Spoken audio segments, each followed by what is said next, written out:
भोपाल के कोएफिजा इलाके में एमबीबीएस छात्रा की आत्महत्या के 3 महीने बाद उसी मकान के मालिक ने भी शनिवार देर रात आत्महत्या कर ली। मकान मालिक की खुदकुशी के बाद उसकी पत्नी ने गंभीर आरोप लगाए हैं। उनका कहना है कि छात्रा के परिजन पति को झूठे केस में फंसाने की धमकी दे रहे थे। इस बड़ी खबर से जुड़ी अधिक जानकारी के लिए हमारे साथ जुड़ चुके हैं भोपाल से संवाददाता आदित्य मिश्रा। आदित्य, बताइए क्या है पूरा मामला?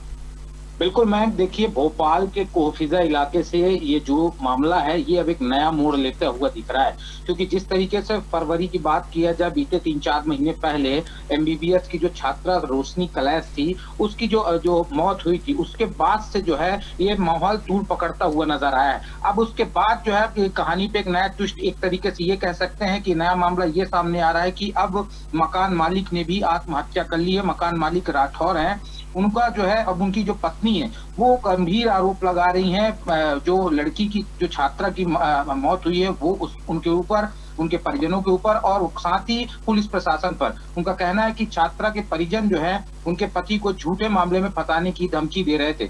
वहीं बात करें, पुलिस भी लगातार इस मामले पर पूछताछ के लिए थाने भी उनको बुलाकर घंटों बैठाया करती थी। ऐसा जो राठौर खत्म हुए हैं मकान मालिक, उनकी पत्नी ने यह आरोप लगाया है। पति के मुताबिक अगर आगे बात करें तो तनाव और मानसिक दबाव के चलते उनका कहना है कि डिप्रेशन में चले गए थे और उन्होंने इसलिए ये कदम उठाया सुसाइड का।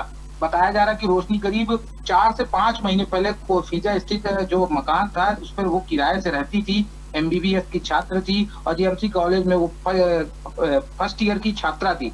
अब इस मामले पर गंभीरता को देखते हुए पुलिस जो है एसआईटी टीम की गठित कर चुकी है और दोनों घटनाओं को जो है जोड़कर अब जांच पे लग गई है। जी आदित्य, जैसा कि आपने बताया, मकान मालिक की पत्नी ने छात्रा के परिजनों पर धमकी देने का आरोप लगाया है। क्या इस संबंध में कोई लिखित शिकायत पहले पुलिस को दी गई थी? अभी तो कुछ नहीं है, ये पत्नी का एक बयान आया है जो कि अभी हम लोगों के पास भी पहुंचा है। उन्होंने ये आरोप लगाया है। जी, क्या पुलिस को कोई सुसाइड नोट या कोई प्रताड़ना जवाब का जिक्र हो या ऐसा कुछ मिली चीज? अभी इसका कुछ भी फिलहाल कुछ भी अभी ऐसा इनपुट नहीं है। पुलिस भी प्रशासन का कहना है कि अभी जांच का विषय भी जांच चल रही, जैसे भी कुछ इनपुट आता है तो तत्काल बताएं। जी, पुलिस क्या इसको आत्महत्या के एंगल से देख रही है, मानसिक दबाव उत्पीड़न के एंगल से भी इसमें जांच हो रही है? देखिए, दोनों तार को, पुलिस का कहना है कि हम दोनों तार को, दोनों कनेक्शन को जोड़ के ही देखेंगे, क्योंकि जिस तरीके से जब उस छात्रा की हत्या मतलब मौत हुई थी, उस मौत के बाद बाथरूम में एसिड वगैरह मिले थे, उन तमाम ऐसे छोटे छोटे इनपुट है या बड़े बड़े इनपुट कहते हैं, उन तमाम इनपुटों को एक अलग एंगल से जोड़ते हुए दोनों तारों, दोनों कनेक्शन को जोड़ने की कोशिश में लगी है पुलिस प्रशासन की। शायद कुछ निकल कर आए, लेकिन अभी फिलहाल पुलिस इस पे अभी कुछ कहने से बच रही है। आदित्य, क्या छात्रा के परिजनों की ओर से इन आरोपों पर कोई प्रतिक्रिया सामने आई है? अभी फिलहाल कुछ नहीं आया। जी, तमाम जानकारी के लिए धन्यवाद। जी बताइए क्या हुआ?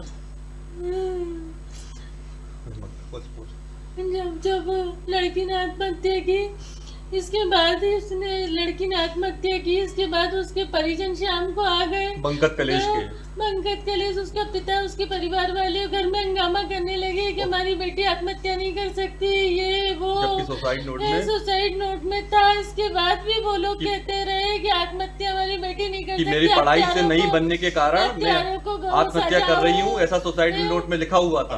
सुसाइड नोट में लिखा था, ये बात तो लिखी थी सुसाइड नोट में, मेरे को माफ कर दो, मेरे से मम्मी पापा पढ़ाई नहीं बन रही है, मैं पढ़ाई नहीं कर पा रही हूँ, मुझे माफ कर दो, ऐसा उसका सुसाइड नोट था। और उसने आत्महत्या करी सुसाइड नोट लिखने के बाद।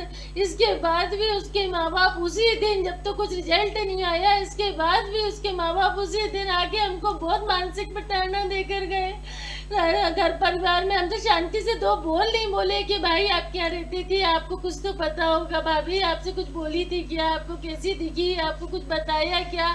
हम मैं गले मिली, उनसे बात कर रही उनसे, और हमको हत्यारा बोला गया भाई, और परिजन आ गए गाँव वाले और पूरे दरवाजे बजा बजा के यहाँ पे चिल्ला रहे कि क्या बोलते हैं ना, सीसीटीवी दिखाओ, हम खुद देखेंगे, थाने में क्यों भेज दिया, ऐसा क्यों करा, इसका मतलब आप शंका के घेरे में हो, ये हो वो हो। शुरू से शंका की, तो उसमें आरोप लगा दिया, उंगली उठा दी, बता रहे हैं, और उसके कारण मेरे जीजा जी थाने में, फिर कोएफिजा थाने में उन्होंने वो लगा दी, धरना देने बैठ गए कि हत्यारे हैं, हत्यारों के खिलाफ एफआईआर हो, क्यों छोड़ दिया, पुलिस आया, एफआईआर की तुरंत गिरफ्तार किया जाए।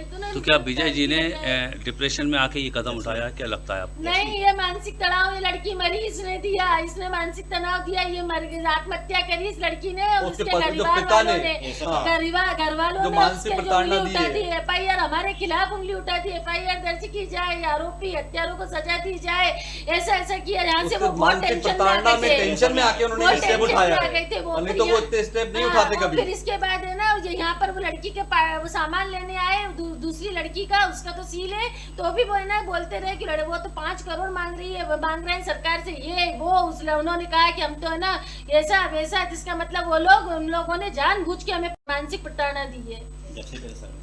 क्या चाहते हो आप? मैं बस ये चाहता हूँ कि जो